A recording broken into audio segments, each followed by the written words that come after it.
Alhamdulillahirrahmanirrahim. Wassalatu wassalamu ala asrofil anbiya'i wal mursalin wa ala alihi wa sahbihi ajma'in amma ba'du.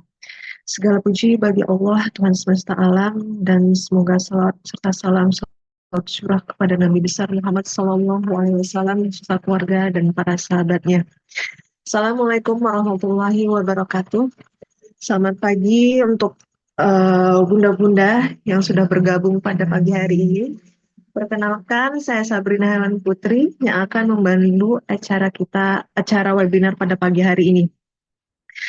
Ya, terima kasih sekali lagi untuk bunda-bunda yang telah bergabung di acara webinar mengenalkan Rasulullah dengan bedtime syirah, di mana acara ini diselenggarakan oleh Little Fund Learning bekerja sama dengan Spirit Nabawiyah Community.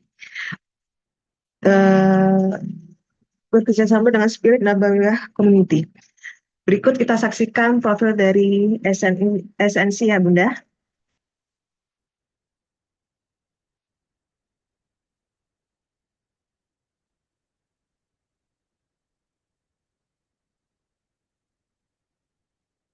Spirit Nabawiyah Community, inspiring your life with prophetic spirit. Awal dari langkah-langkah sederhana, kami berkumpul dan perlahan merajut impian, memendam cita-cita besar. Bermimpi menjadi pemimpin depan dan mendunia dalam menebarkan kisah-kisah keteladanan sebagai langkah bangkitnya peradaban Islam.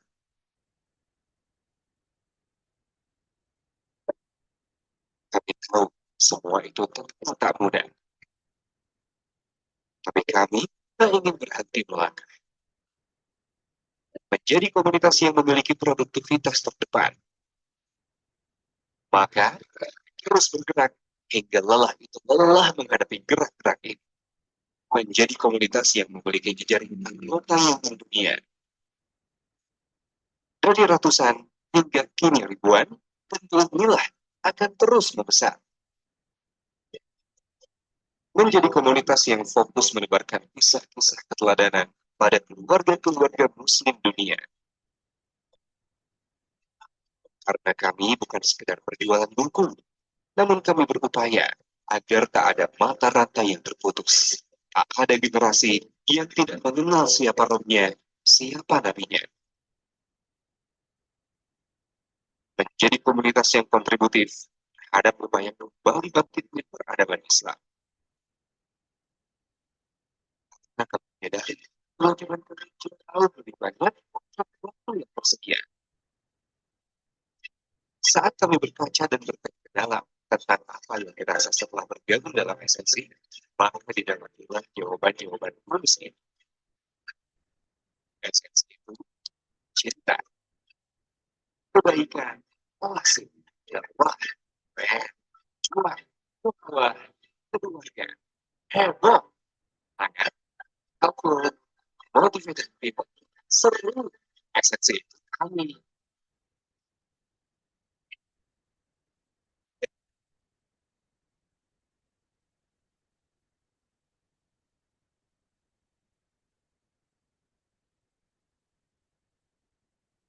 Ya, itu dia profil dari Spirit Nabawiyah Community ya Bu.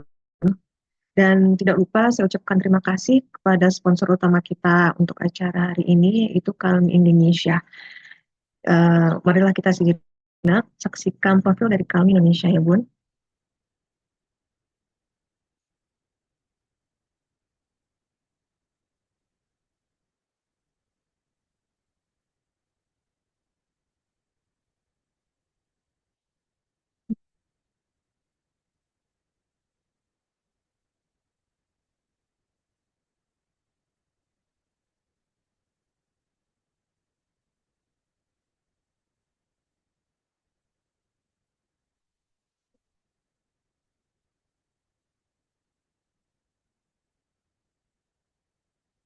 Ya.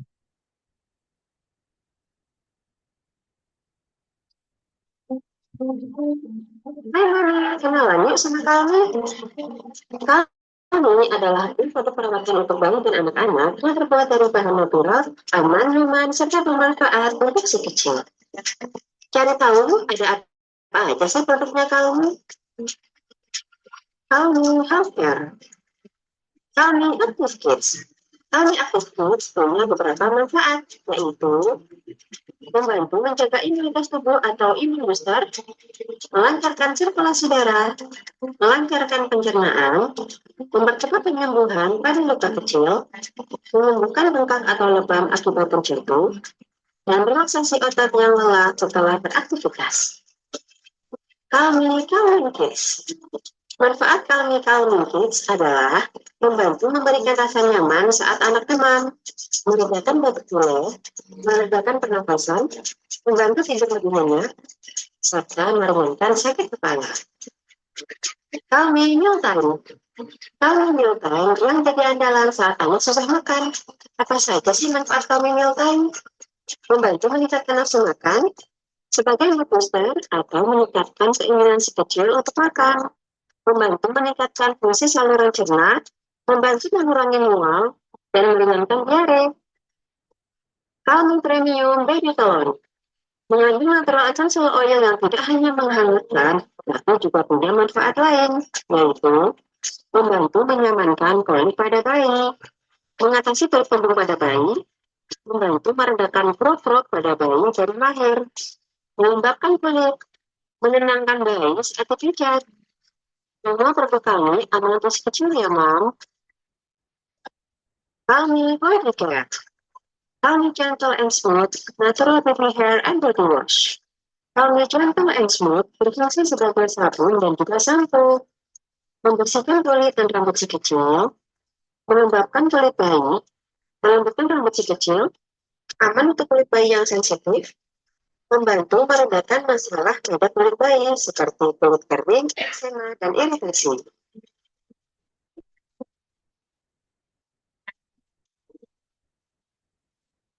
Itu dulu penjelasan produk kamu. Untuk informasi lebih lengkap seputar produk-produk kami, kamu bisa cek di website dan sosial media kami ya. Jangan lupa di follow.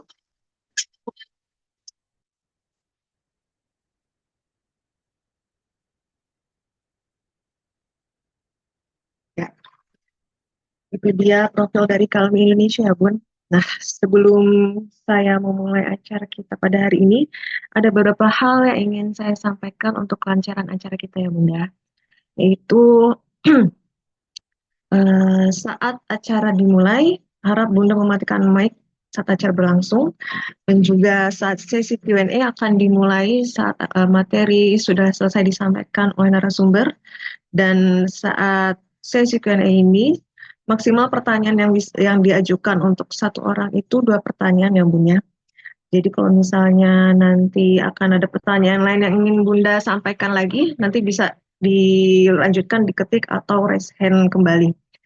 Ya, lalu nanti akan saya pilih bergantian ya Bun, kalau misalnya ada yang raise hand ataupun dari kolom chat, nanti saya akan bergantian meminta Bunda, saya akan bergantian untuk dari raise hand lalu ke kolom chat seperti itu ya Bun ya. Lalu nanti harap memperhatikan materinya Bun, karena nanti kan ada hadiah menarik dari Kalmi Indonesia bagi bunda-bunda yang bisa memberikan insight yang menarik ya. Sebelumnya ada info juga untuk dana wakaf yang terkumpul untuk acara pada pagi hari ini yaitu Rp540.000. Dan terima kasih Bunda bagi bunda-bunda yang telah berpartisipasi dalam wakaf kali ini ya Bunda. Dan wakaf kali ini juga masih terbuka ya Bun, bagi bunda-bunda yang masih ingin memberikan wakafnya kepada kami. Nanti infonya akan disampaikan di grup kita. Oke, tanpa berlama-lama, Mbak Rahma sudah bergabung bersama kita pada pagi hari ini. Assalamualaikum warahmatullahi wabarakatuh. Mbak Rahma, bagaimana kabarnya? Waalaikumsalam warahmatullahi wabarakatuh, Mbak Putri. Alhamdulillah kabar baik. Excited. Bagaimana puasanya ini, Mbak Rahma? Kenapa? Lancar? Alhamdulillah. Puasanya bagaimana? Alhamdulillah lancar. Kita udah hari ke-11 ini ya? Ya, udah hari ke-11. Cepat Masih, sekali ya, Mbak Allah, Rahma. sudah masuk 10 hari kedua. Iya, betul sekali. Oke, Mbak Rahma sudah siap untuk memberikan materinya hari ini? Insya Allah, siap. Oke, kalau begitu waktu dan tempat saya persilahkan, Mbak Rahma. Silahkan. Oke, terima kasih. Bismillahirrahmanirrahim. Assalamualaikum warahmatullahi wabarakatuh. Sebelumnya aku rename dulu ya, namanya ternyata masih esensi. Oke, eh aku manggilnya apa nih ya? Bunda-bunda kali ya, bunda-bunda sekalian. Izinkan aku untuk langsung share screen ya. Oke, BTW, ini semuanya dari ini kah? Apa namanya? Dari ikut dari LFL ya? Dari linknya Mbak Amel ya? Masya Allah luar biasa. Puasa-puasa di jam segini, apalagi kalau anaknya sekolah itu biasanya enaknya tuh, aduh istirahat dulu deh kan tadi mamanya bangun lebih pagi nyiapin sahur, jadi enaknya tuh bobok dulu sebentar kali ya, nanti bangun pas anaknya mau pulang gitu ya. Tapi ibu-ibu yang di sini, bunda-bunda yang di sini menyempatkan untuk klik link ini, barakallahu fikum, semoga Allah berkahi ikhtiar kita untuk menuntut ilmu ya. Dan memberkahi juga, memudahkan kita dalam mendidik anak-anak kita untuk lebih dekat dengan Rasulullah Sallallahu Alaihi Wasallam. Oke, sesuai dengan judulnya, hari ini kita akan membahas tentang mengenalkan Rasulullah dengan bedtime sirah. Aku yang diminta untuk sharing di sini bukan berarti aku lebih tahu ya, bukan berarti juga aku sudah khatam, kemudian anak aku sudah sekenal itu dengan Rasulullah, sudah sedekat itu dengan Rasulullah, nggak juga. Aku juga masih berproses, tapi eh eh, mungkin ada beberapa hal yang sudah aku alami yang mungkin ini bisa bermanfaat juga untuk bunda-bunda sekalian ketika nanti dicobain BTS. Ya, jadi BTS selama ini BTS itu apa sih? Kita apa identiknya dengan ini ya, K-pop ya, dengan suatu band Korea yang digemari sekali, digandrungi sekali oleh anak-anak muda zaman sekarang. Tapi sebenarnya BTS ini jauh sebelum itu dikenal juga sebagai bedtime story. Nah, sekarang kita pasang mindset baru, oke, BTS itu bukan cuma bedtime story tapi juga bedtime sirah. eh Inti dari bedtime sirah ini adalah kita membacakan buku sirah untuk anak-anak kita sebelum tidur. Apapun kondisinya, sesibuk apapun kerjaan kita hari itu, mau kita di rumah, mau kita ada kegiatan bekerja di luar rumah, sesibuk dan sepenat apapun, kita tetap meluangkan untuk membacakan sirah ke anak kita. Meskipun kita ngantuk, meskipun kita capek, dan sehingga muncul pertanyaan ini, kita ngantuk, kita capek, tapi tiap malam tetap bacain buku. Sebenarnya ngejar apa sih gitu ya dari proses bedtime sirah ini? Oke, aku mau ngajakin lihat video ini dulu. Oke, jadi ini adalah filosofi dari sebuah biji. Teman-teman bisa lihat ya bahwa biji ini ketika pertama kali tumbuh itu kita tidak bisa langsung mengetahuinya. Karena biasanya yang kita lihat kan yang di atas tanah ya. Kita nggak bisa langsung lihat, oh udah langsung tumbuh daun nih. Enggak. Ketika kita siram hari pertama kita siram, yang muncul bukan daunnya, tapi yang muncul adalah akar dulu. Kemudian perlahan-lahan biji ini tumbuh, kemudian dia akan muncul ke permukaan. Sehingga muncullah batang, sehingga muncullah daun. Ketika kita siram, kita pupuk, kita rawat, dia nanti akan ada muncul buah atau bijinya. Begitu. Nah, anak itu seperti ini. The philosophy of seed ini cocok sekali dengan proses kita mendidik anak-anak kita. Kita bacain buku setiap hari, dari bayi, dari dalam perut, kita ajak ngobrol, kita nggak screen time, sampai misalnya sampai anak umur 2 tahun, tapi kok rasanya nggak ada bedanya ya dengan anak-anak lain. Sama-sama aja, aktif-aktif aja, vocabnya juga nggak yang menonjol-menonjol gimana-gimana gitu ya. Mungkin eh malah yang banyak screen time kok malah jauh lebih pintar bisa ngomong bahasa Inggris ya, misalnya gitu. Tapi tenang bunda-bunda semua, kita yakini bahwa apa yang kita tanam itu nggak langsung kelihatan. Seperti halnya filosofi biji ini. Setiap buku yang kita bacakan, setiap obrolan, setiap kata yang kita sampaikan, kita ajak anak kita ngobrol, kita ajak anak kita bermain seheboh apa gitu ya, sehingga kita rela rumah kita berantakan, itu tidak ada yang sia-sia. Tidak ada yang sia-sia. Meskipun belum kelihatan dampaknya sekarang. Tapi yakin gak ada yang sia-sia. Dan kalau dibilang gak ada kok beda. Kayaknya sama-sama aja deh anak aku yang aku ketat banget jaga gak screen time. Aku bacain buku. Dengan anak-anak lain yang screen time kok kayaknya sama aja. Gak sama. Gak sama. Meskipun kelihatannya sama aja gak sama. Isi otak mereka tidak sama. eh yang kelihatan sama apa? Karena belum kelihatan aja. Belum belum muncul nih daun-daunnya. Ya, yang tumbuh itu masih di akar, masih memperkuat akar sehingga belum nampak bedanya, tapi yakin ada perbedaan. Jadi setiap buku yang kita bacakan itu tidak ada yang sia-sia. Meskipun ketika kita bacain, anak kita lari-lari ke sana kemari, kayaknya nggak dengerin, kayaknya nggak nyimak, tapi itu tidak sia-sia. Anak kita tetap menyerap karena otak anak itu kan seperti spons ya. Dia bisa menyerap apapun tanpa filter karena dia belum punya filter. Jadi semua yang dia dengar, semua yang dia lihat itu dia serap. Jadi anak itu menyimak. Jadi yakin bahwa ketika kita membacakan buku ini pun seperti filosofi biji ini.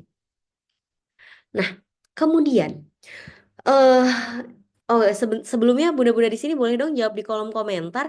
Ini udah eh mulai bacakan buku ke anaknya kah? Maksudnya udah menjadikan ini sebagai sebuah rutinitas atau belum ya? Sambil aku nunggu jawabannya, jadi eh, perlu juga kita yakini bahwa menyediakan buku yang tepat itu adalah bagian dari ikhtiar kita dari mengalihkan anak-anak kita dari gadget. Jadi buku yang tepat ini bisa banget menjadi solusi pengalihan dari gadget dan tools yang bisa membantu kita untuk menyampaikan hal-hal yang mungkin susah untuk kita sampaikan secara langsung gitu. Contohnya gini, kita mau ngajarin anak tentang konsep sabar misalnya ya. Sabar itu eh misalnya apa ya? Oh, kalau kalau misalnya anak sebel terus dia pengen meledak, kita ngomong adek sabar ya gitu. Atau misalnya kita sedang ditimpa kesusahan atau kemarin ada hujan lebat, mungkin ada yang banjir, kita bisa nyamain adek kita tuh harus sabar gitu ya. Mungkin itu bisa disampaikan. Tapi itu kan kita tidak selalu bisa menyampaikan pesan-pesan seperti itu. Aku nyebutnya itu sebagai pesan sponsor ya. Obrolan kita sama anak itu kan nggak selalu bisa ada pesan sponsornya. Ya kan? Maka buku ini bisa banget menjadi kumpulan pesan sponsor. Jadi buku ini adalah alat bantu untuk membantu kita menjadikan anak kita tuh anak-anak yang soleh, anak-anak yang cerdas, anak-anak yang pinter, yang akhlaknya mulia gitu. Sesederhana ikhtiarnya dimulai dengan menyediakan buku yang tepat. Jadi membacakan buku secara rutin, that's a good thing, tapi perlu juga dimulai dengan menyediakan buku-buku yang tepat, buku-buku yang sesuai dengan visi keluarga kita gitu. Karena effort untuk mulai nyediain buku yang tepat satu buku dulu, kemudian kita mulai bacakan halaman pertamanya. Kalau hanya sehari, rasa-rasanya kayak biasa aja ya bacain buku satu kali. Tapi satu kali itu dikali 30 selama 30 hari. Dikali lagi 30 kali 12 dibacakan rutin selama 1 tahun, yakin hal sederhana yang kita lakukan secara rutin itu akan memberikan dampak yang luar biasa. Nggak akan biasa-biasa aja. Dan ikhtiar untuk menjadikan anak soleh itu bisa kita mulai dengan menyediakan buku yang tepat. Soalnya gini, aku beberapa kali terlibat dalam obrolan anak soleh itu kan agak abstrak ya. Anak soleh itu yang kayak apa ya? Anak yang disebut soleh itu kayak apa? Apakah anak yang rajin sholat tanpa bolong gitu? Tapi anak aku sekarang umurnya 8,5 tahun, udah mau 9 tahun, tapi sholatnya masih harus disuruh. Udah gitu harus agak dipaksa lagi. Jangan-jangan anak aku belum belum soleh nih gimana ya gitu. Atau anak soleh itu anak yang apa? Hafalan Qur'annya banyak atau yang eh, atau yang seperti apa? Atau yang akhlaknya bagus, tidak pernah tantrum misalnya. Ah, jadi kalau kita ngomongnya cuma anak soleh itu agak dimensinya tuh luas sekali dan kalau kita cuma ngomong anak soleh ini bisa jadi agak-agak abstrak, maka kita tuh perlu menurunkan. Jadi anak soleh itu yang seperti apa sih? Untuk menjadikan anak soleh itu aku perlu mulai dari mana? Nah, eh, menyediakan buku yang tepat itu bisa menjadi salah satu ikhtiar memulai untuk kita mendidik anak-anak kita menjadi anak yang soleh. Gitu. Sesederhana itu. Nah, Terus kalau udah menyediakan buku yang tepat, selanjutnya gimana dong? Selanjutnya mulai dibacakan. Kenapa Siroh? Kenapa nggak kisah-kisah yang lain aja gitu? Kan ada banyak cerita ya di tema buku anak. Kenapa kok Siroh? Karena gini, anak kita itu akan terpapar dengan aneka kisah. Ketika dia sudah sekolah, dia akan kenal dengan macam-macam cerita. Bahkan mungkin kita misalnya di rumah nggak pernah ngenalin komik. Sekalinya sekolah, di perpustakaannya ada komik. Dia suka. Udah gitu kalau tema komik kan macam-macam banget ya. Ada juga yang komik-komik KKPK itu kan yang nulis anak-anak. Jadi eh, nggak semua tema komik itu lolos kurasi gitu, lolos sensor kita sebagai orang tua. Dan itu tidak bisa kita hindari. Anak kita ketika keluar rumah, interaksi sama teman itu mereka akan ketemu dengan aneka rupa cerita.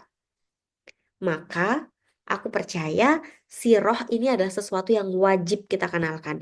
Di samping kisah-kisah lain yang bertema tentang kebaikan ya, tentang penanaman adab, tentang akhlak. Tapi siroh ini sesuatu yang wajib kita usahakan dari rumah. eh ini gak sih?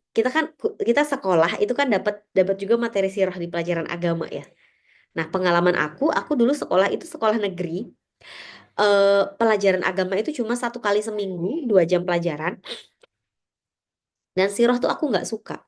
Karena siroh itu dulu identik dengan tahun dan nama-nama. Jadi selalu yang dibahas itu nama-nama, kemudian tahun-tahun. Misalnya tahun perang, kemudian nama pahlawan-pahlawan, nama sahabat ini.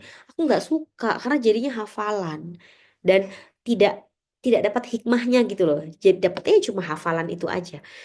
Maka siroh ini ayo kita bacain dari rumah biar apa? Biar anak itu dapat insight lebih. Biar anak itu tahu bahwa siroh itu bukan hanya sekedar nama-nama atau hafalan tahun-tahun saja gitu. Kita kasih tahu bahwa dari siroh itu kita bisa belajar tentang eh, gimana menyikapi berbagai kehidupan, berbagai ujian kehidupan. Misalnya, kalau kita sakit, ada kisah yang relate dari Nabi Ayub gitu, yang diuji dengan sakit itu selama 21 tahun ya kalau nggak salah, 21 apa 15 ya, 21 tahun kalau nggak salah ya, kalau salah mohon dikoreksi. Tapi sesabar itu padahal sakitnya udah parah banget, rumahnya habis, anak-anaknya meninggal semua, hartanya habis, sakitnya pun yang membuat orang tuh jijik karena kayak keluar belatung gitu dari badannya. Tapi beliau tidak mengeluh, tidak menyalahkan takdir gitu. Atau dari kisah siapa lagi? Atau dari kisah Bunda Hajar dan bayi Ismail. Kita jadi belajar bahwa ketika kita punya satu tujuan itu kita perlu mengusahakan itu. Bunda Hajar tuh sa'i bolak-balik. Padahal tahu nggak ada air di sana, tapi tetap bolak-balik gitu. Nah, kisah-kisah seperti itu tuh perlu anak kita tuh tahu. Karena kalau nggak kita yang ngasih tahu, kalau nggak kita yang ceritain, siapa lagi? Jangan mensubkontrakkan ini ke guru di sekolah gitu. Karena kalau kita subkontrakkan semuanya ke guru di sekolah, nanti ketika anak itu terinspirasi, kemudian dia jadikan ini sebagai pegangan hidupnya gitu ya, misalnya, atau sebagai inspirasinya. Oke, aku ngefans banget nih sama eh, apa eh, penghulunya para syuhada, pemimpinnya para syuhada sama Hamzah misalnya, Hamzah bin Abdul Muthalib. Tapi dia dapat cerita itu dari gurunya. Kan khawatir ya nanti jajan yang dapat amal jariahnya yang banyak itu gurunya nih, bukan kita gitu. Jadi perlu banget kita usahakan. Dan ini kita mulai dengan langkah sederhana. Kita sediakan buku yang tepat, buku sirah yang lolos kurasi ya. Mohon maaf nih agak lagi flu jadi agak-agak bindeng ya suaranya. Kemudian setelah itu mulai dengan bacakan konsisten 15 menit setiap hari dengan bedtime bedtime sirah 15 menit aja. Nggak berat insya Allah ya, 15 menit dari 24 jam yang kita punya. 15 menit kita taruh handphone, kita fokus bacakan sirah ke anak kita. Jangan ngeset standar tinggi-tinggi. Don't set the bar too high at the start. Set standar tinggi itu gini. Aku pengen anak aku kalau udah baca sirah itu nanti dia hafal nih nama-nama tokoh-tokohnya misalnya. Jangan. Aku pun sudah membacakan sirah ke anak aku bertahun-tahun ya, nama juga masih salah-salah juga. Dan tidak apa-apa. Kita bukan mau goalsnya tuh bukan menjadikan anak kita hafal biodata kok, bukan. Jadi nggak apa-apa, nggak hafal nama, nggak apa-apa, jawabnya masih salah-salah, nggak apa-apa. Bikin anak tuh enjoy dulu aja, enjoy mendengarkan kita tuh membacakan sirah gitu. Jadi oke, jadi daripada kita men-set goalsnya itu di anak, misalnya hari ini aku pengen anak aku tuh tahu bagaimana kisah hijrahnya Nabi misalnya. Daripada goalsnya begitu, mendingan goalsnya itu kecil-kecil aja. Goalsnya adalah hari ini aku mau bacakan tentang kisah hijrahnya Nabi. Kemudian nanti habis itu goalsnya adalah mau ngobrol sama anak perihal itu. Apa sih yang kamu dapat? Pendapat kamu gimana? Kayak gitu. Menurut kamu Abu Bakar tuh bagaimana dan sebagainya. Jadi eh, set goalsnya tuh nggak usah ketinggian karena takutnya nanti kita frustasi. Kadang-kadang kalau kita set goals terlalu tinggi, kemudian kita rasanya gagal, itu kan nggak enak ya. Jadi daripada men-set goals itu tinggi, kemudian eh, rasa-rasanya malah usaha kita jadi gagal, mendingan set standarnya tuh nggak usah tinggi-tinggi gitu. Dan karena toh tujuan kita bacain sirah bukan mau membuat anak kita hafal dengan nama-nama tokoh-tokoh di sirah saja, ya, bukan hanya mau menjadikan anak-anak kita hafal, tapi lebih ke pengen anak kita tuh dapat insight, dapat hikmah gitu, pengen anak kita tuh enjoy membaca sirah gitu. Kemudian lagi, kenapa sih mesti siroh? Kan tema yang baik itu banyak. Ada juga pengenalan adab, ada juga pengenalan akhlak gitu ya. Kenapa mesti siroh? Berpegang pada hadis ini. Didiklah anakmu kepada 3 perkara, yaitu mencintai nabimu, mencintai keluarganya, dan mencintai membaca Al-Quran. Karena sesungguhnya pelaku Al-Quran akan berada di bawah naungan arasy Allah saat tidak ada naungan kecuali naungannya. Jadi perintah untuk mencintai Nabi itu eh, Rasulullah sendiri yang menyampaikan. Didiklah anakmu untuk mencintai Nabi. Dan aku percaya cinta itu tidak bisa muncul kalau hanya hafal biodata. Hafal biodata tuh misalnya gini, cara yang gampangnya ngajarin Nabi-Nabi itu kan lewat lagu. Adam, Idris, Nuh, Hud, Soleh, misalnya gitu ya. Atau putra-putri Nabi, ada 7 orang, 3 laki-laki, 4 perempuan, itu emang bisa hafal. Nama tuh bisa hafal dari situ. Tapi apakah hafal nama tuh bisa menjadikan cinta? Itu kan tidak.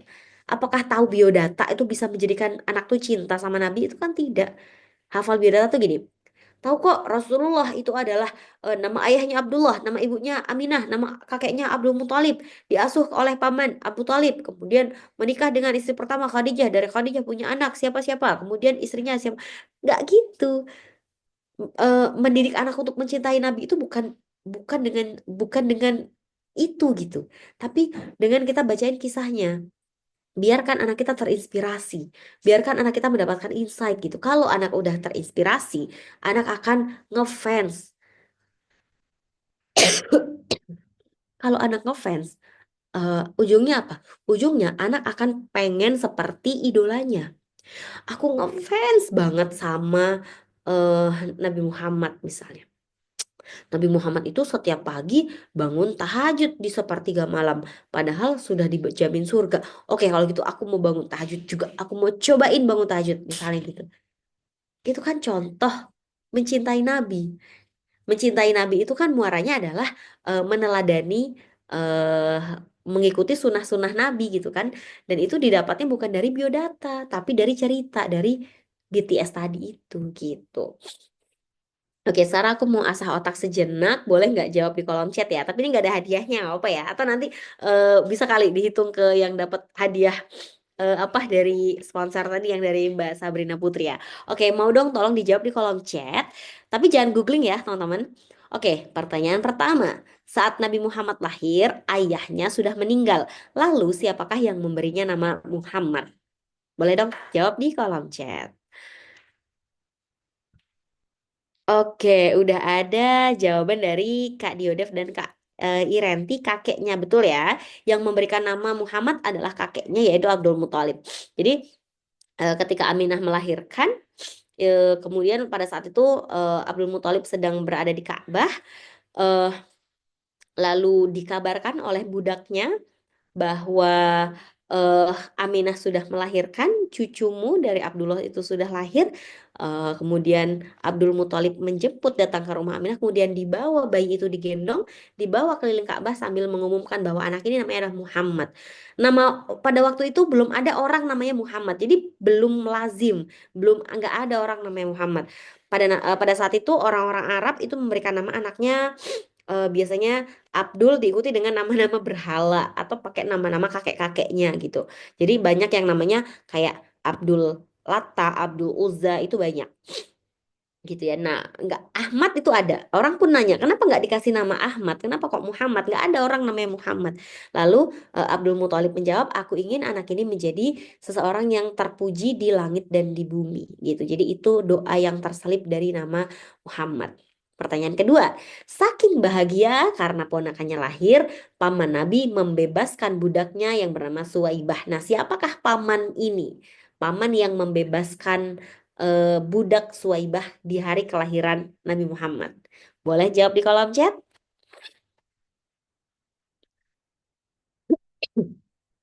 Paman ini pada saat itu sangat mencintai Nabi. Beliau bahagia sekali dengan kelahiran Muhammad kecil. Bukan Abu Thalib.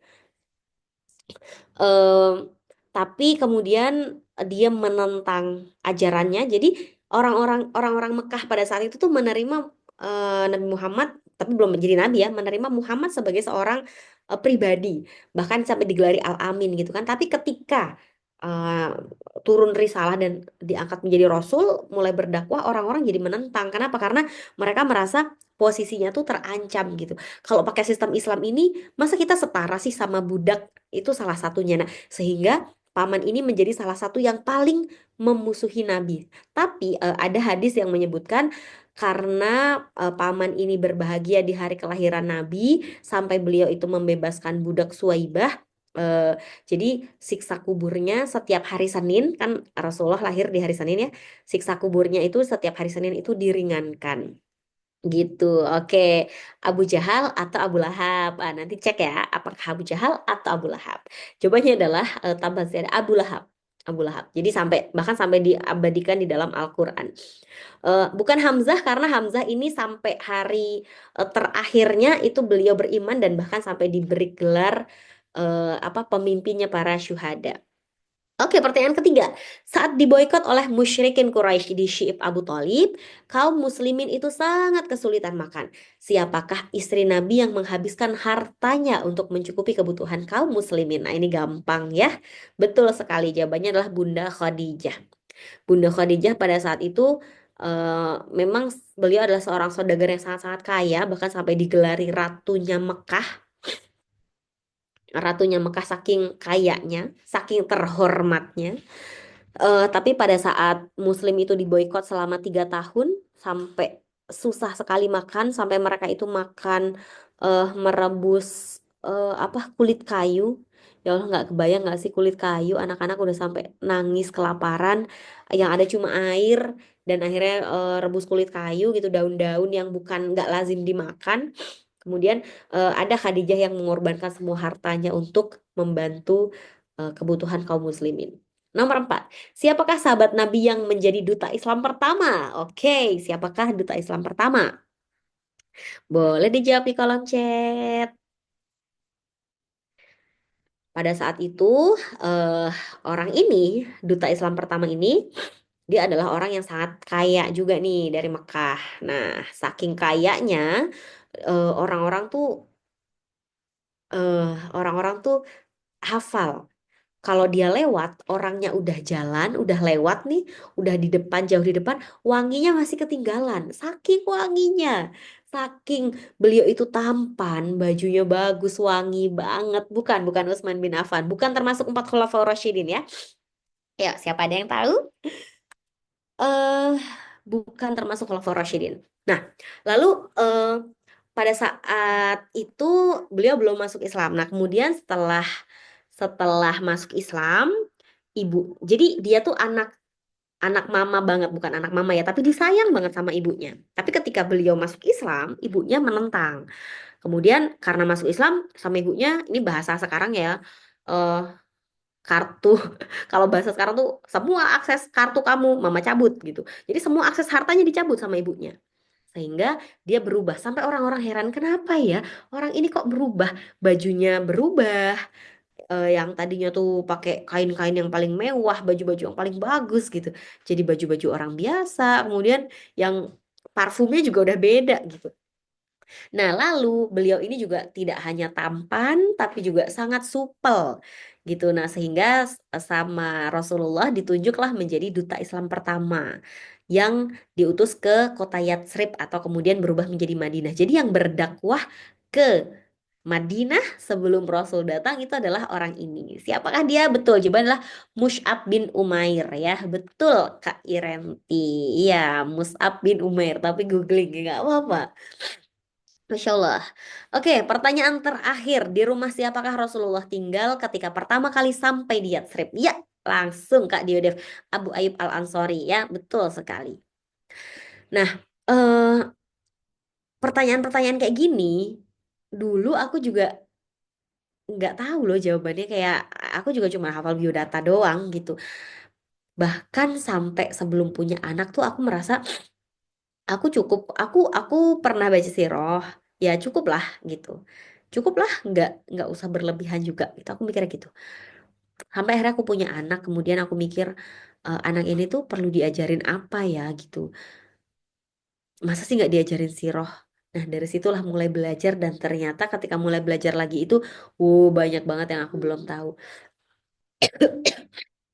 Ini kita baru ngomongin sirah Rasulullah. Gimana dengan sirah 24 nabi dan rasul sebelumnya gitu. Kayak misalnya nih, nabi-nabi nabi-nabi dan rasul tuh aku cuma inget apa mukjizatnya. Itu pun cuma nabi-nabi yang terkenal doang gitu, nabi-nabi yang viral doang kayak Nabi Musa, Nabi Ibrahim gitu kan, Nabi Adam, tahulah. Tapi ketika misalnya ditanya, gimana sih coba ceritain tentang Nabi Idris? Waduh, Nabi Idris apa ya ceritanya? Nabi Ilyas. Waduh, Nabi Ilyas, Nabi Ilyasa, aduh makin gak hafal gitu. Astagfirullahaladzim. Nabi Harun, aduh nggak ada, nggak inget apa-apa. Nabi Daud nggak inget apa-apa. Jadi eh apa that hits me hard. Aduh, ternyata aku tuh nggak tahu apa-apa gitu. Sehingga dari situ muncul rasa pengen belajar lagi dan aku pengen anak aku tidak mengalami hal yang sama gitu. Jangan sampai anak aku juga merasa cukup-cukup aja dengan cuma tahu biodata dan tahu mukjizatnya Nabi dan Rasul gitu. Jangan sampai seperti itu karena yang penting itu bukan hafal nama dan hafal mukjizat, tapi dapat hikmah dan dapat insight, dapat pelajaran apa dari kisah-kisah sirah gitu. Nah, ini membaca sirah itu bukan agar hafal tapi agar bisa memetik hikmah gitu ya. Dan membaca sirah itu juga bukan biar hafal tapi biar apa? Biar tumbuh cinta. Karena cinta itu tidak bisa muncul kalau cuma dengan hafal biodata gitu.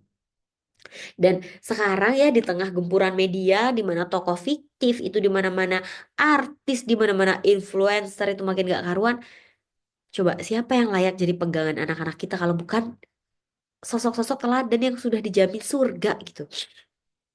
Oke, let's say, eh tapi sekarang juga ada kok tokoh-tokoh influencer yang baik, misalnya gitu. Tapi kan aku pernah dapat nasihatnya dari seorang ustadz bahwa kalau kita mau ngefans sama orang itu kalau bisa ngefans sama yang sudah meninggal gitu. Karena kita sudah tahu akhir hidupnya seperti apa.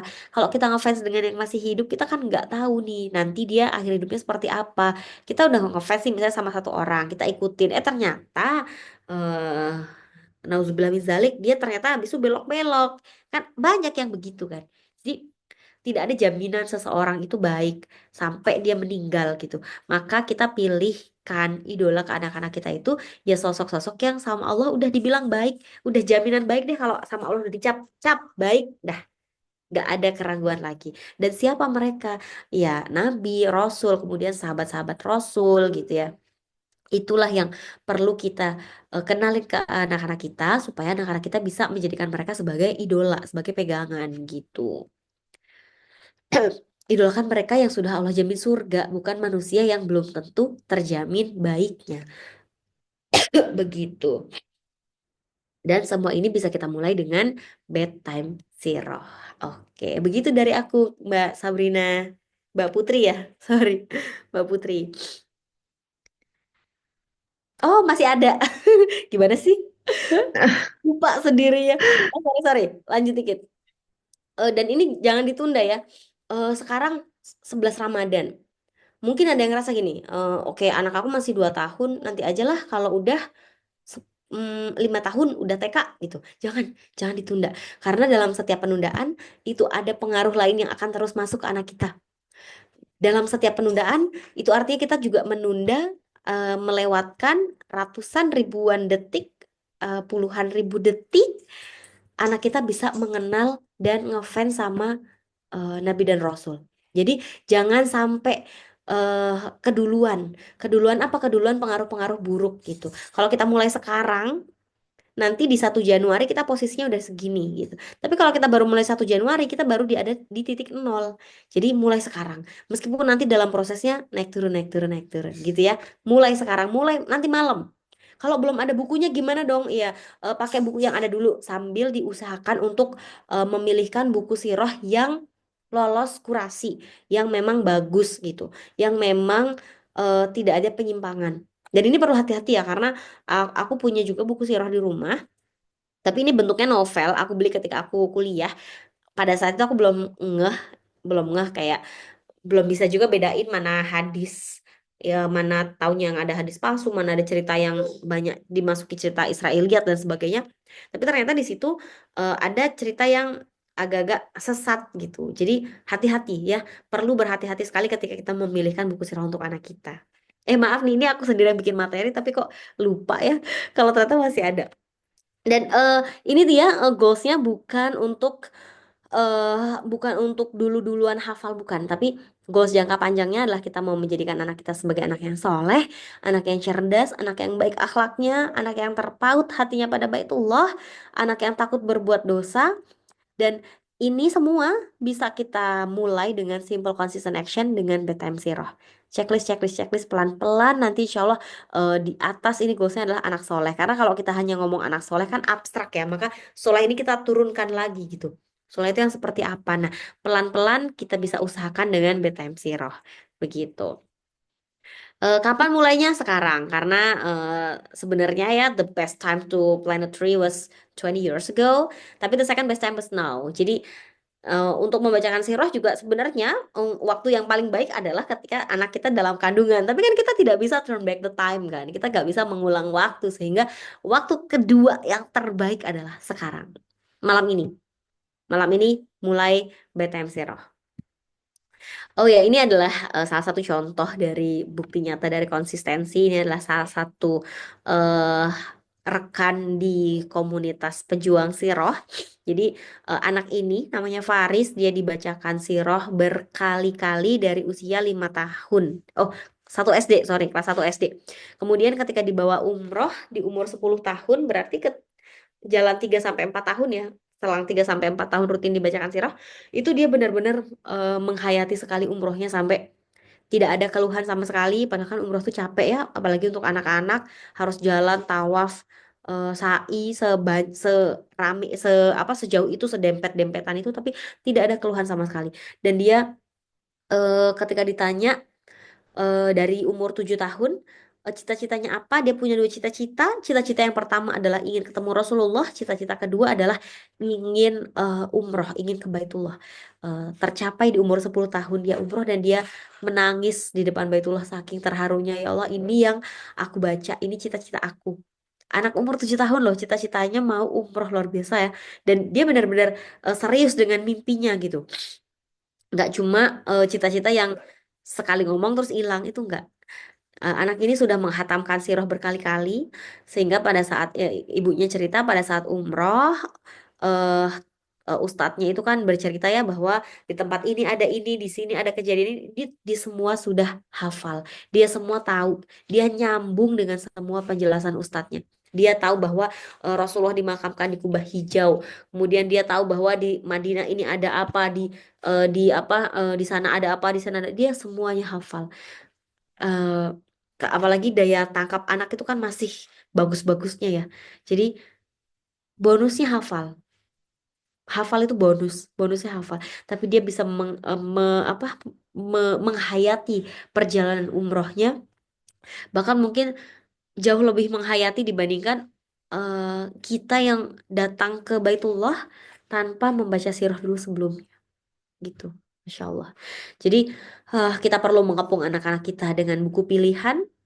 eh, karena kalau nggak kita kepung dengan buku-buku pilihan yang berkualitas, anak kita akan dikepung dengan tontonan yang antah berantah ya kita nggak tahu.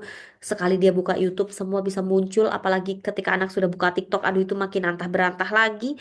Jadi kepung anak kita dengan buku pilihan karena buku ini adalah eh, sesuatu yang akan membawa anak kita keliling dunia, memasuki mesin waktu, berkenalan dengan manusia-manusia terbaik yang pernah ada.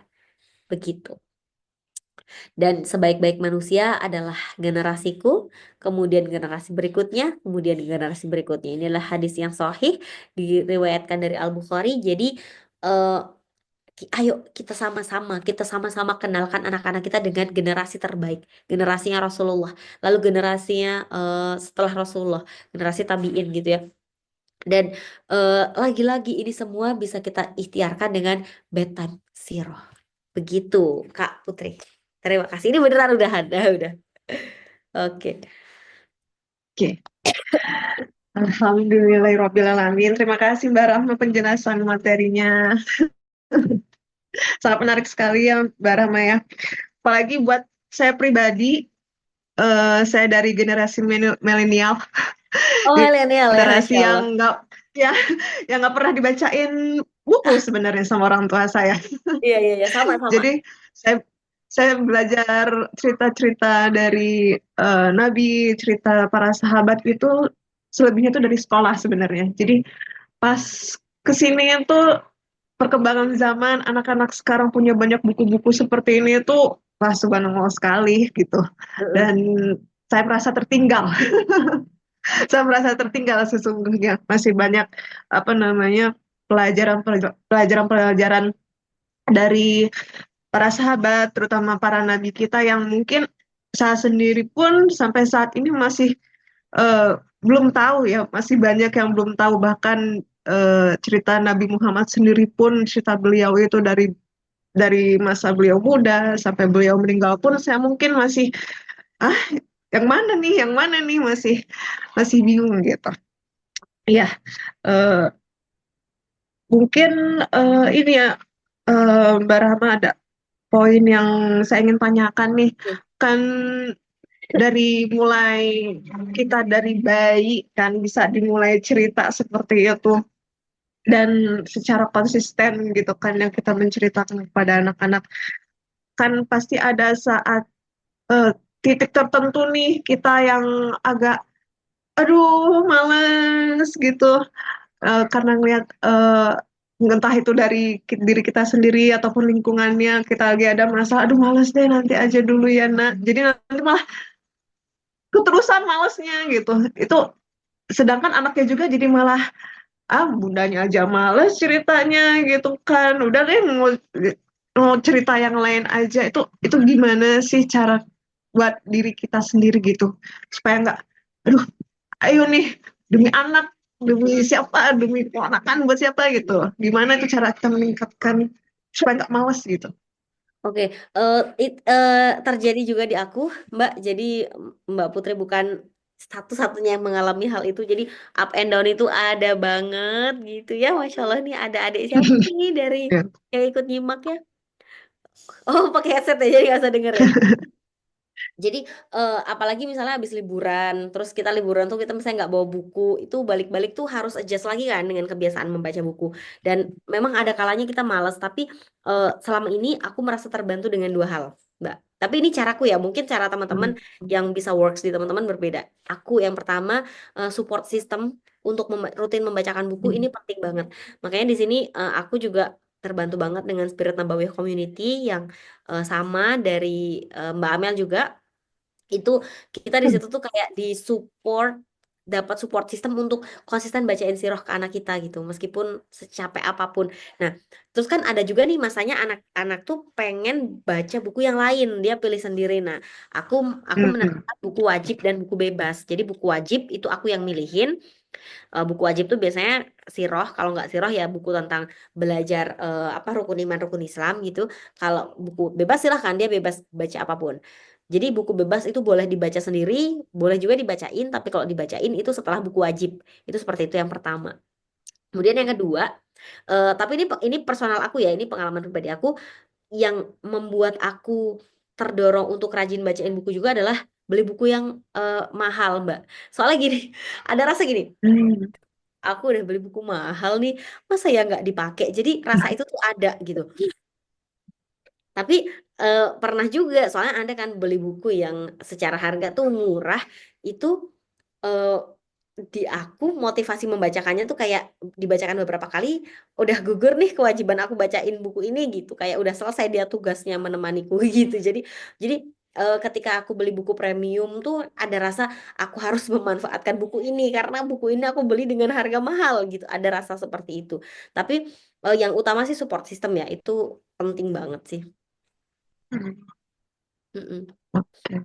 Jadi support system dari keluarga, terutama mungkin suami ya, Oh Mbak iya, ya. suami betul. Heeh, suami juga harus mau bacain. Eh, kan ada ya tipe bapak-bapak yang gengsi misalnya, atau iya dia memang tidak suka Ah, baca gitu. Eh, dikondisikan lah. Biasanya kalau kita yang minta suami untuk bacain, suami masih bisa nolak. Tapi kalau anak yang minta itu dia udah nggak bisa nolak tuh. Udah oke, siaplah ayah akan bacakan gitu. Meskipun misalnya bacainnya flat ya nggak apa-apa, biarkan anak membaca bersama bapaknya. ah, oke. Kayaknya kita mulai sesi Q&A-nya aja, Mbak ya. Oh boleh, boleh. Oke. Oke, untuk bunda-bunda yang ingin bertanya, boleh ketik di kolom chat atau boleh raise hand ya, Bun ya. Dan ini ada satu dari Bunda Nurul Lia. Assalamualaikum warahmatullahi wabarakatuh. Jika berkenan mau list buku sirah yang bagus dong, Mbak. Oke, dari rekomendasi aku ya. List buku sirah. Tunggu, kayaknya aku bisa ambil bukunya deh. Eh, jadi aku share screen lagi aja ya. Tadi ada soalnya di gambarnya. Jadi buku yang Ya, aku boleh. baca itu untuk anak aku. Jadi gini, ketika mau membacakan sirah, urutan prioritasnya adalah sirah Rasulullah dulu. Kemudian kalau aku ya, sirah Rasulullah dulu. Kemudian dilengkapi dengan 24 nabi dan rasul yang lain. Jadi 25 rasul, tapi 25 nabi dan rasul tuh kalau kita langsung 25 nih kita pasang statement, kita pasang di sini 25, itu kan biasanya kita akan mulai dari Nabi Adam gitu kan. Tapi sebenarnya yang perlu Hmm. dikenalin pertama, yang utama dan pertama itu adalah Rasulullah dulu. Jadi dimulai dengan Rasulullah, kemudian habis itu baru 24 nabi dan rasul yang lainnya gitu. Atau misalnya nanti 24 itu nggak urut nggak apa-apa, mau dimulai dari ulul azmi kah, atau dimulai dari nabi-nabi yang anak kita paling sering dengar, kayak misalnya Nabi Ibrahim, Nabi Musa, Nabi Sulaiman misalnya gitu ya. Itu tidak apa-apa. Nah, buku yang aku gunakan untuk anak aku tuh eh yang ini nih. Kelihatan nggak ya? Jadi ini nih ada buku judulnya Rasulullah Teladan Utama. Ini Sirah Rasulullah, tapi dia tematik jadi khusus dikemas untuk anak. Bahasanya juga mudah dicerna untuk anak, bahkan anak aku yang TK juga bisa nyimak dan bisa menceritakan ulang meskipun tidak utuh ya, namanya juga ceritanya anak TK. Gitu. Kemudian nanti dilengkapi dengan 24 nabi. 24 nabinya yang ini tuh ya beginilah ya, nggak kelihatan ya, begini gitu. Kemudian setelah 24 nabi lalu dilengkapi juga dengan kisah sahabat. Jadi tiga itu sih, tiga itu yang wajib. Sirah Rasulullah, sirah 24 nabi dan rasul, kemudian dilengkapi dengan sirah sahabat. Kalau untuk rekomendasi buku nanti kayak Mbak Amel bisa ini deh, bisa bantu nih gitu. Tapi prinsipnya gitu, dimulai dari Nabi Muhammad dulu, kemudian dilengkapi dengan 24 Nabi dan Rasul yang lain, kemudian sahabat gitu. Dari Ustadz Felix juga merekomendasikan hal yang sama. Oke, begitu. Sudah puas ya, Bunda Nurul Lia. Nanti mungkin akan di-share bukunya, rekomendasinya apa aja oleh Mbak Amel di grup ya. Oke, selanjutnya ada lagi oleh pertanyaan dari Bunda Diodev. Assalamualaikum, Waalaikumsalam. Jadi kalau dari sisi Mbak sendiri, kurikulum mengenalkan Islam yang utama apa aja, Mbak? Dan pembagiannya gimana per minggu, per tema, atau gimana? Nyambungin dengan dialog iman hariannya, ambil inspirasi dari mana aja? Jazakallah khairan kasir. Oke. Itu, Mbak. Jadi Oke, mungkin dari eh, kurikulum mengenalkan Islam oke, Bismillah. yang utama apa aja? Kalau aku ya Mbak Diodes, tapi ini maksud kalau misalnya teman-teman kan ini ada beberapa teori ya. Kalau misalnya mau pakai teori fitrah base itu kan ada tuh urut-urutannya juga gitu. Nah, tapi kalau yang aku terapkan di aku dan anak-anak aku, yang pertama adalah mengenalkan Allah dulu. Nah, mengenalkan Allah ini dengan buku lewat buku juga, karena kalau nggak lewat buku agak susah ya, karena aku lulusan sekolah negeri terus SD sampai SMA, kemudian kuliahnya juga jurusannya bukan agama, jadi kalau tidak dibantu buku tuh rasanya susah gitu. Nah, jadi mengenalkan Allah, jadi buku-buku yang bertema tauhid tentang mengesahkan Allah gitu. Eh, itu yang pertama, eh, mengenalkan Allah dulu, kemudian dibarengi dengan rukun Islam. Jadi rukun Islam, tapi ini sambil jalan sebutuhnya.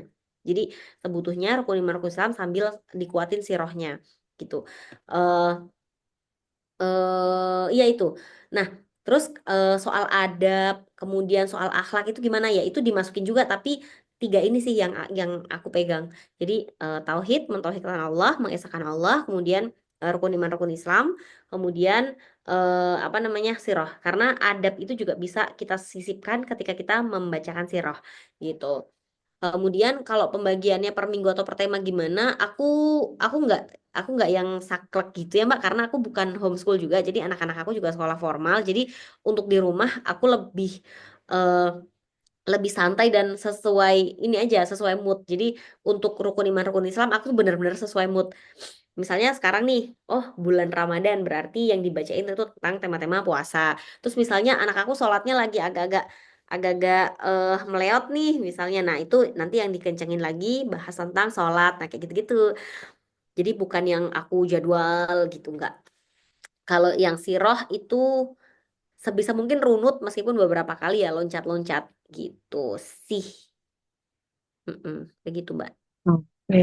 Oh, nyambungin dengan dialog iman ya. Mantap, Kalau Mbak. nyambungin dengan dialog iman itu, eh, kalau sepengalaman aku menjadi orang tua yang belum lama juga ya, baru 8,5 tahun juga jadi orang tua.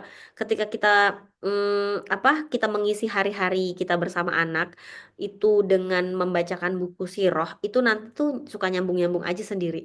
Misalnya lagi makan, itu jadi lebih mudah aja nyambunginnya. Jadi inspirasinya justru dari situ. Kebanyakan itu dari sirah gitu Mbak. Karena benar-benar inspiring banget loh, banyak banget inspirasi yang bisa kita dapat gitu dari nggak cuma Nabi dan Rasul ya, tapi dari sahabat itu juga luar biasa. Dulu tuh aku ngerasanya, ih biar apa Ya. sih baca sirah sahabat? Kayak nggak penting-penting amat deh gitu ya, astagfirullahaladzim. Tapi ternyata inspirasi dari kisah sahabat itu banyak banget, bahwa sahabat ini tuh orang-orang biasa. Kan kalau kita bacain Nabi dan Rasul tuh anak-anak tuh ada aja yang mau, anak aku juga pernah ngomong gini, itu kan nabi, ya itu kan rasul, eh ya itu kan rasul, orang Nabi Sulaiman aja bisa ngomong sama semut, bisa ngomong sama jin, ya memang itu kan rasul. Aku kan bukan. Kalau sahabat kan anak nggak bisa ngomong gitu, sahabat itu juga manusia biasa gitu, tapi mereka sebaik itu, Hmm. seserius itu gitu dalam dalam belajar Islam gitu, begitu sih. Semoga Oh, menjawab ya, Mbak Diodev. ya. Ya, semoga Bunda Diodef ini ya, tanyanya terjawabkan. Lalu selanjutnya dari Bunda Nabilah. Mbak, biasanya kan Nabi digambarkan dalam bentuk cahaya. Anak saya suka bingung, gimana nih menjelasinya? Itu gimana ngejelasin bentuk cahaya gitu kan? Nabi Mm-mm. kan biasanya nggak boleh Gambar ya. digambarkan ya, Mbak ya. Jadi dalam Mm, bentuk cahaya aja tuh bagaimana? mm-mm. Anak umur berapa ya Mbak Nabilah? Boleh tahu nggak? Anak aku juga pernah nanya. Ya, Mm-mm. Memang ya Bunda anak-anak anak Nabila boleh kecil tuh, oh 3 dijawab. tahun ya, Masya Allah. Oh, Tapi memang anak umur kecil tiga itu, tahun. mm-mm. 3 tahun ya. Tapi memang anak kecil tuh curiosity-nya luar biasa ya.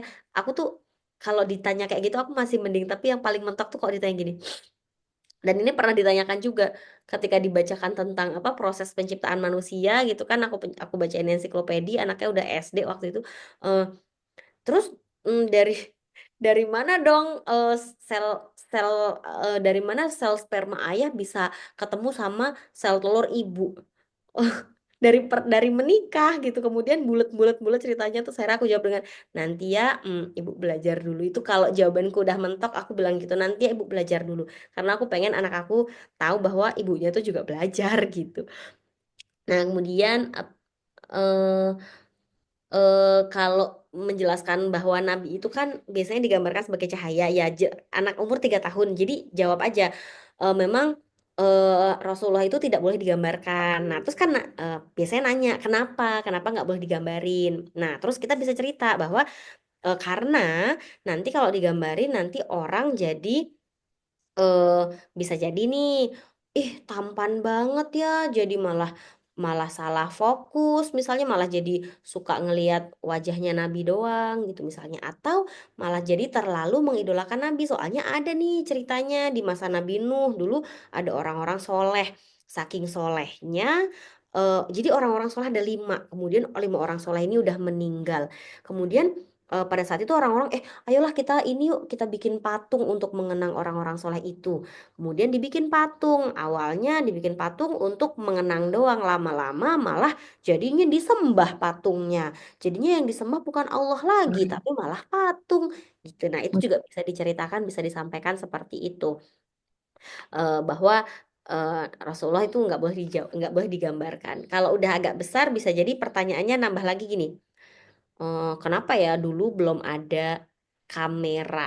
Kalau ada kamera kan bisa difoto nabinya gitu ya nggak? Anak aku pernah nanya gitu. Kan nanti bisa difoto, kita bisa lihat mukanya gitu. Kalau kalau nggak bisa lihat mukanya, nanti kalau Uni mimpi nabi gimana dong buat tahu ini nabi atau bukan gitu.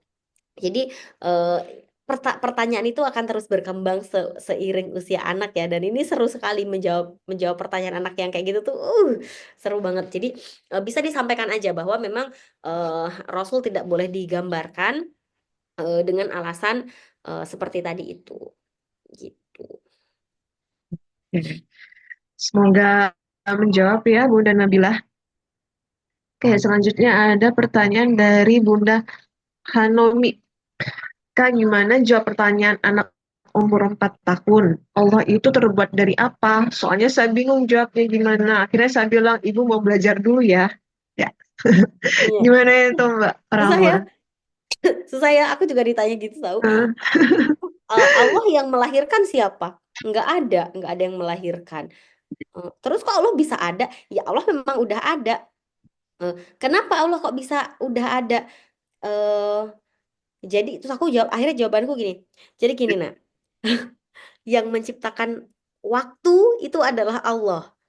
Nah, jadi ya Allah tuh udah ada. Akhirnya jawabannya gitu. Jadi kayaknya anak pun belum belum puas dengan jawabanku, tapi akunya udah mentok gitu ya. Aduh, jawab apa lagi? Jadi kalau ditanya Allah itu terbuat dari apa? Jawabnya kalau itu aku ya, kalau aku di posisi Kak Hanomi, kayaknya aku jawabnya gini. Bu, Allah tuh terbuat dari apa sih? Jadi gini, kalau makhluk ya, makhluk itu kita, kemudian binatang, pohon, itu kan kita tahu terbuat dari apa, bisa kita lihat. Nah, kalau malaikat itu nggak bisa dilihat ya. Jadi kita tahu, tapi malaikat terbuat dari cahaya. Kalau jin, setan terbuat dari api, manusia terbuat dari tanah. Nah, Allah terbuat dari apa? Nah, Allah itu berbeda dengan makhluk. Kalau makhluk kita bisa tahu dia terbuat dari apa, tapi Allah itu beda dengan makhluk. Allah itu kalau jawab tidak terbuat dari apa-apa juga kayaknya salah ya. Allah itu ibu nggak tahu terbuat dari apa. Nanti adik tanya aja sendiri sama Allah ya. Kapan dong nanya sama Allah? Nanti di surga. Tapi mau nanyanya sekarang nggak bisa nanya sekarang. Nanyanya nanti kalau udah ketemu sama Allah di surga. Hadiah paling istimewa kalau udah ketemu di surga itu bisa ketemu Allah, nanti nanya langsung. Aku akhirnya waktu itu menjawab begitu ketika dia nanyanya tuh nggak puas-puas gitu. Karena udah harus jawab apa lagi ya gitu. Gitu. Jadi jawabnya dengan Allah itu berbeda dengan makhluk. Kita taunya nanti kalau Allah di surga, kita taunya kalau sudah di surga kita ketemu Allah gitu. Makanya ayo dong adik, sholatnya yang rajin, jadi anak yang baik gitu ya, supaya bisa Allah sayang, Allah masukin ke surga. Nanti di surga ketemu sama Allah, bisa nanya sama Allah langsung. Jawabannya gitu. Kemudian eh, pernah juga nanya gini, kenapa sih Uni nggak bisa lihat Allah? Emang Allah tuh ada di mana gitu? Terus eh, jawabanku, apa namanya, mata kita itu terbatas, nak. Mata kita tuh terbatas. Contohnya gini, Uni lihat nggak ada Uni tahu nggak Mbak Huti ada di mana? Tahu, ada di Purworejo gitu ya. Oke, Uni bisa lihat nggak Mbak Huti? Enggak, tapi Uni tahu Mbak Huti ada. Ada. Tuh, Uni aja nggak bisa lihat Mbak Huti dari Bogor ke Purworejo, padahal Mbak Huti ada gitu. Terus misalnya tuh di sana di balik pohon itu ada gunung, bisa lihat nggak? Enggak. Padahal gunungnya ada nggak? Ada. Tuh memang kemampuan mata kita itu terbatas gitu. Apalagi melihat Allah kita nggak bisa. Pada saat itu Nabi Musa juga pernah pengen melihat Allah, kemudian hanya ditampakkan cahaya keagungannya Allah doang, cahayanya doang nih, belum Allahnya. Itu gunung udah meledak. Terus Nabi Musa pingsan, terus bangun, mau lihat lagi pingsan lagi sampai 4 kali gitu. Jadi memang kemampuan manusia itu terbatas gitu. Jadi kalau mau ketemu Allah, mau lihat Allah nanti di surga. Akhirnya jawabanku begitu. Halo sayang. Semoga menjawab ya Mbak. Oke, semoga menjawab ya Bunda Hanomi. Ya, untuk bunda-bunda yang lain boleh ya bertanya. Bertanya lagi, boleh raise hand atau boleh ketik lagi di sini pertanyaannya. Oh, ini ada pertanyaan lagi dari Bunda Hanomi. Anak saya pernah tanya, setan itu ciptaan Allah ya Bu? Terus Allah sayang nggak sama setan? Jawabnya gimana ya? Saya waktu itu langsung pindah perhatian. Coba dong dibantu Mbak Putri jawab. Wah, saya juga bingung jawabnya bagaimana. Sayang nggak ya? Iya, setan itu ciptaan Allah. Semua Pertanyaannya. makhluk itu ciptaan Allah. Setan juga ciptaan Allah. Terus ini ya, ini aku simulasikan ya. Misalnya aku ditanya anak aku kayak gitu. Eh, terus Allah sayang nggak sama setan? Kalau sayang kenapa kenapa nanti setan di neraka? Kenapa nggak setan di surga? Allah tuh sayang loh sama setan. Buktinya dulu tuh setan itu kan di surga. Kemudian waktu itu Allah memerintahkan setan untuk sujud kepada Nabi Adam.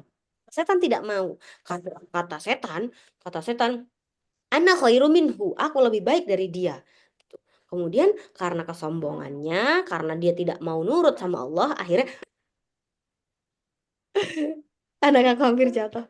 Akhirnya sama Allah kemudian diusir dari surga gitu. Kemudian ya udah deh jadinya karena nggak nurut gitu. Tapi kalau ditanya sayang apa enggak, bingung juga ya jawabnya ya. Karena kan Allah Maha Penyayang gitu. Gimana jawabnya ke anak 4 tahun? Ini kalau misalnya ada yang apa pernah punya pengalaman atau punya jawaban boleh loh ya, Mbak ya. Jawab di kolom chat ya berdasarkan Ya, pengalamannya boleh, ya. boleh, boleh, boleh. Mm-mm. Boleh sharing-sharing juga Bunda di sini bagaimana pengalaman pernah ditanya sama anak-anaknya yang Mm-mm. kadang pertanyaannya out of the box sekali. Hmm, Tunggu. Ya, ya mungkin itu ya Bunda Hanomi ya. Mungkin ada bunda-bunda yang bisa mau menambahkan, boleh. Pernah ditanya seperti itu oleh anaknya.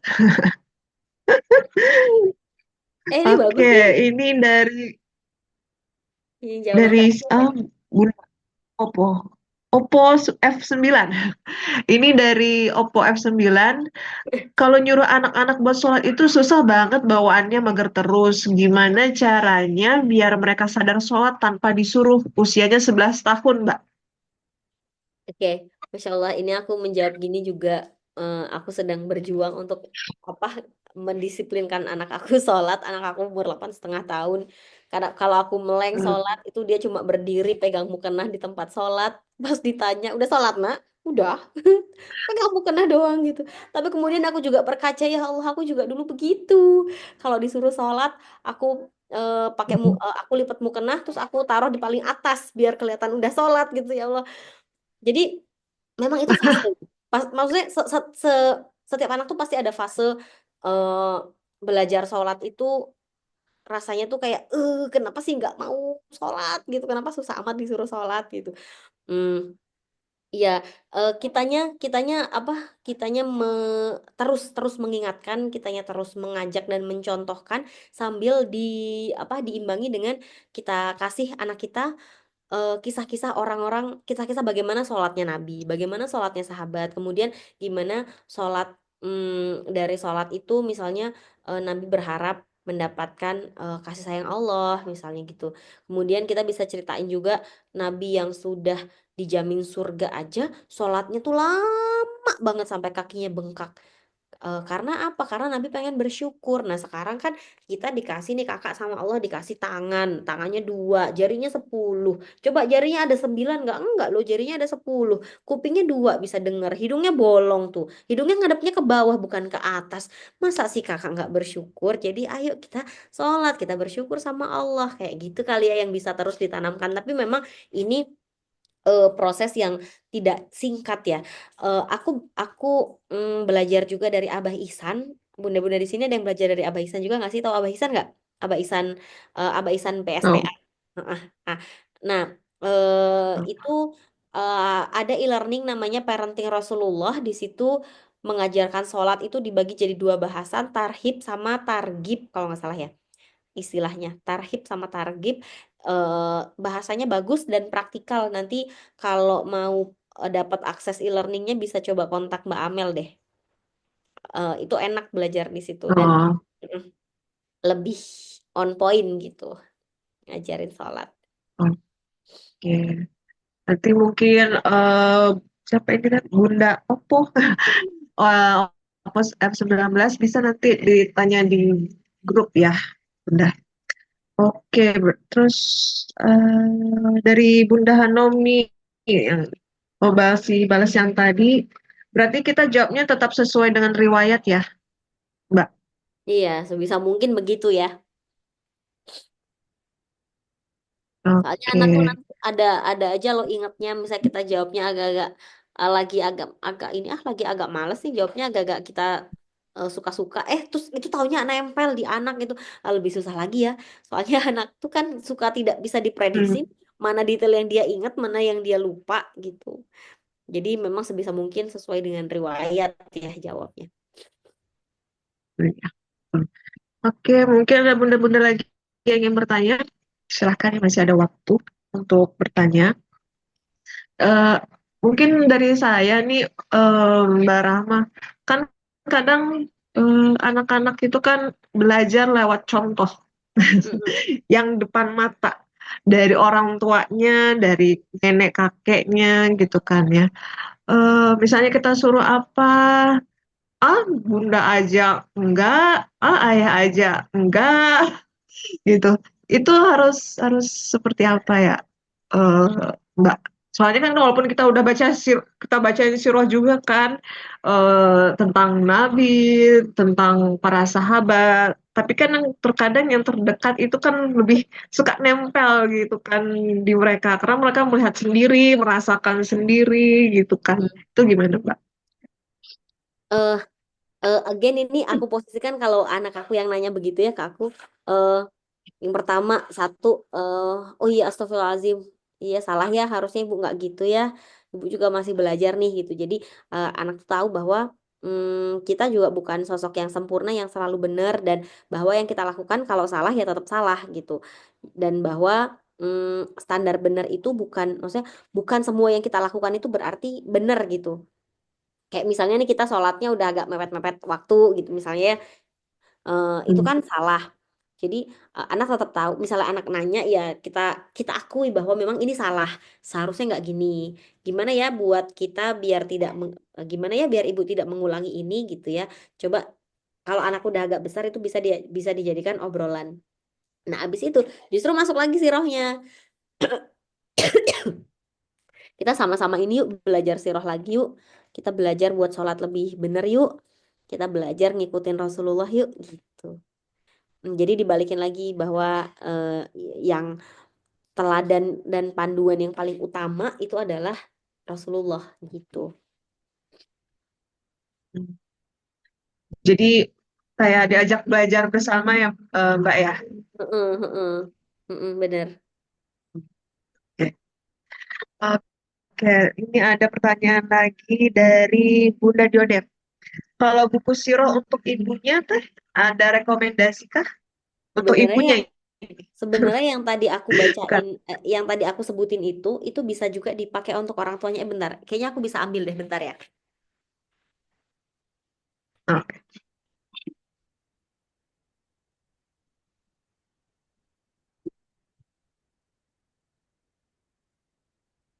Oke. Nah, jadi kayaknya aku matiin aja virtual backgroundnya. Ibu Mbah. Kak Bah.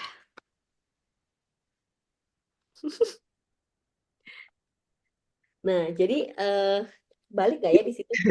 Jadi bukunya tuh kan kayak gini. Nah, sebenarnya isinya tuh begini nih.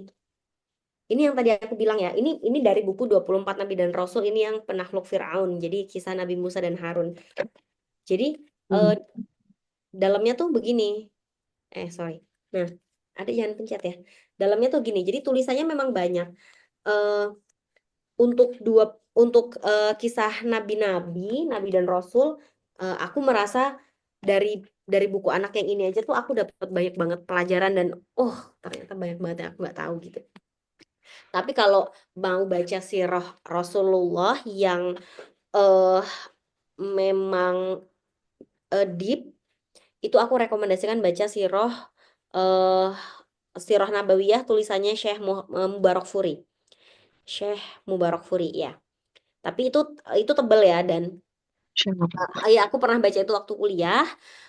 Bagus, bukunya bagus dan sudah direkomendasikan oleh banyak ustadz juga.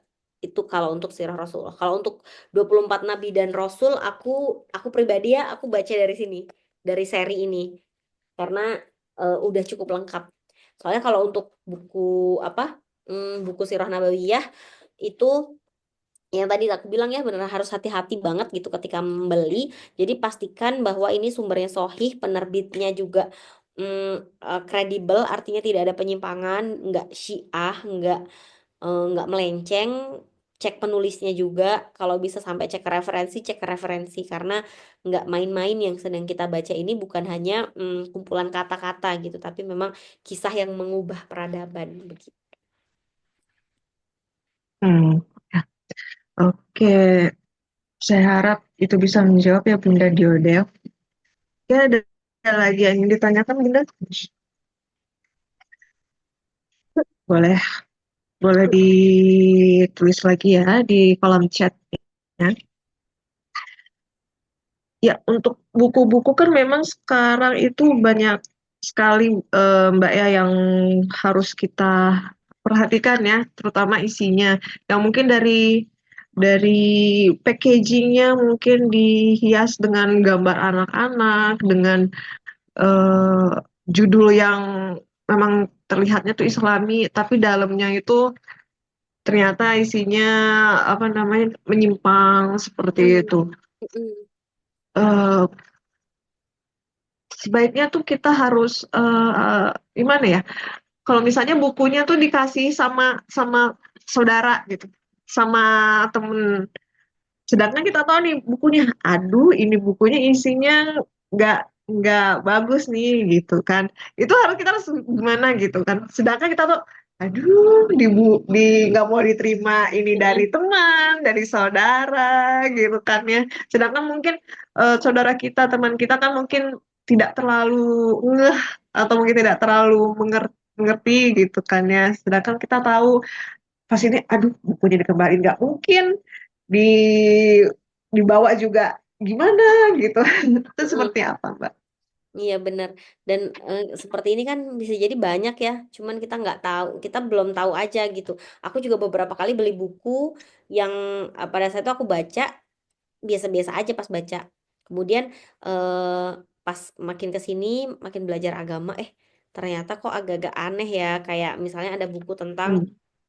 eh aku lupa judulnya apa ya, fikih wanita apa tulisannya eh eh Ustadz Quraish Shihab itu pada saat itu kan aku beli pada waktu aku kuliah aku belum tahu. Terus di situ memang disebutin bahwa kerudung itu tidak wajib kayak gitu kan, bahwa eh, Oh. ada, dan pada situ aku terima aja. Tapi ketika aku ngeh sekarang, kok aneh ya gitu, dan takutnya kan jadi ada hal-hal yang aneh-aneh yang lain gitu kan, jadi memang tuh harus hati-hati banget.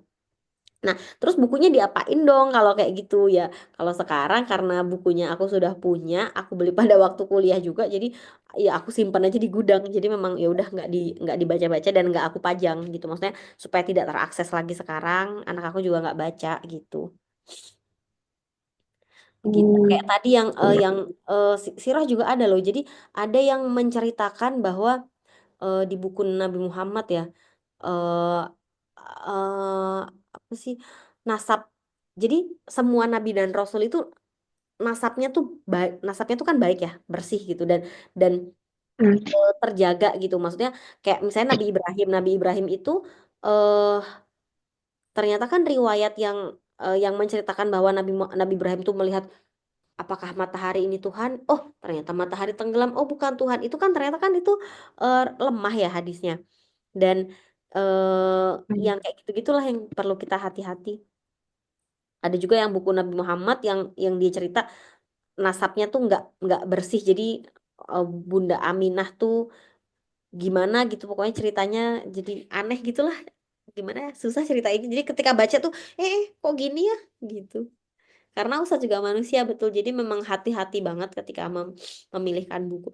Apalagi kalau ke anak ya, takutnya kita kasih ke anak, anak udah keburu nempel gitu di otaknya. Bentar, adik Hmm. tuh manjat jendela lantai 2. Berarti berarti pada intinya kita sebagai orang tua terutama harus belajar juga ya, Mbak ya, harus Mm-mm. hati-hatilah untuk memilihkan untuk anak-anak. Jadi kita harusnya baca terlebih dahulu gitu ya isinya sebelum diberikan pada anak. Mm-mm. Oke. Terus ini ada dari Bunda Supiah. Oh, tadi rekomendasi pengarang Sirah Nabawi yang tadi siapa, Mbak? Kalau yang untuk Sirah Nabawiyah buku dewasa itu yang Syekh Mubarak Furi aku tulis ya di Iya, yang dewasa. ini.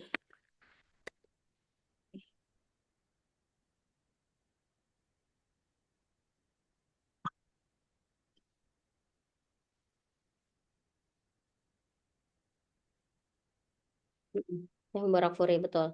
Ya, Kalau nggak salah Pustaka Sirah Al-Kausar, Nabawi. tebelnya segini, tulisan semua, mantap. Oh, ya. Untuk mudah-mudah bersiap kalau mau baca buku itu perlu waktu. Betul. Makanya kalau aku senengnya yang sekalian aku bacain anak tuh, karena kan ada gambar-gambar gini ya. Aku kan anaknya visual, Nah, jadi enak gitu, lebih menikmati, lebih nah, enjoy jadinya karena ada bantuan gambar tadi itu. Gitu. supaya nggak ngantuk juga ya, Mbak ya. Iya betul. Terus rasanya jadi kayak baca novel gitu loh, Mbak. Nah, ya, betul, betul, betul. Hmm, Oke, ada lagi untuk muda-muda yang ingin ditanyakan soal mengenalkan Rasulullah pada anak ini, boleh? Nah, kita masih ada waktu.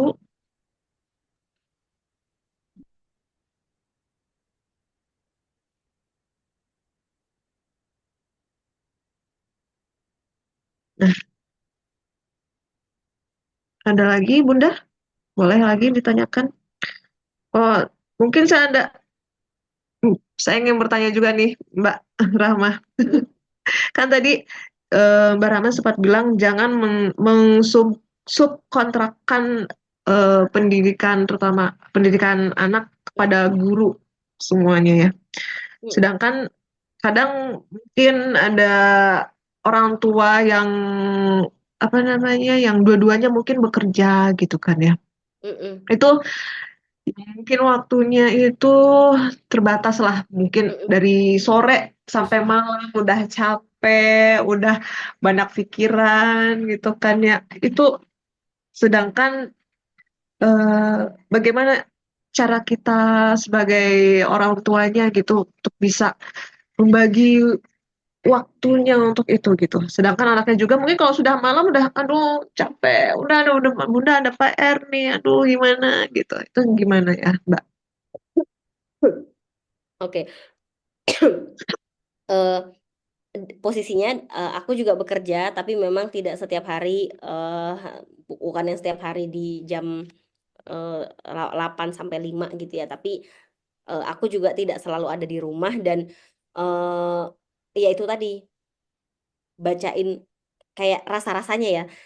The least we can do itu adalah meluangkan waktu untuk membacakan sirah ke anak gitu. Soalnya bentar ya.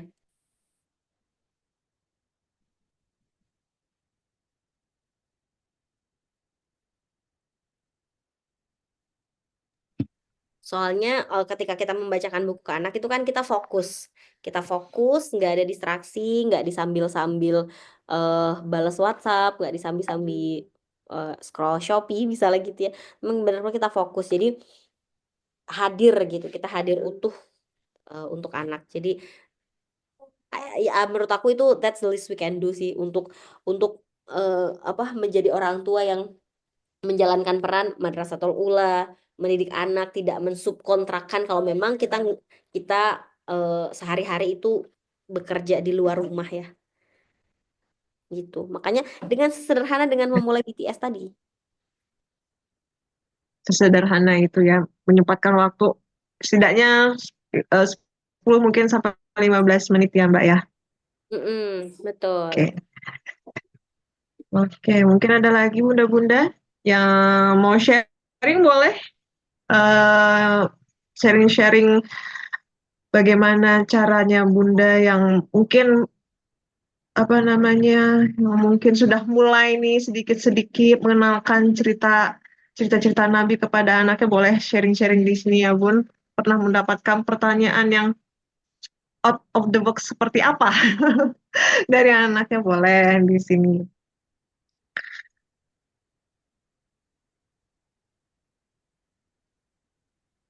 Oke, kemana lagi? Hmm.